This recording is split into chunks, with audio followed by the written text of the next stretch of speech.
ચાલુ ટ્રેનમાંથી મુસાફરી કરતા પેસેન્જરોના લેડીઝ પર્સ જેમાં મોબાઈલ ફોન અને રોકડ રકમ ચોરી કરી નાસી જતા ચોરને ઝડપી પાડતી વલસાડ રેલવે પોલીસની ટીમ।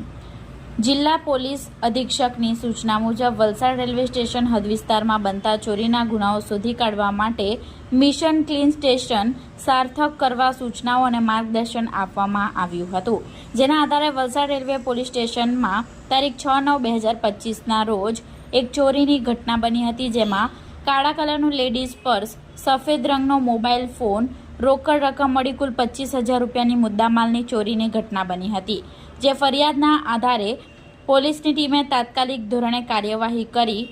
આરોપી રેહાન મુમતાઝ રાઈનને ઝડપી પાડી કુલ 21,000 રૂપિયાનો મુદ્દામાલ રિકવર કરી પ્રશંસનીય કામગીરી વલસાડ રેલવે પોલીસે કરી છે।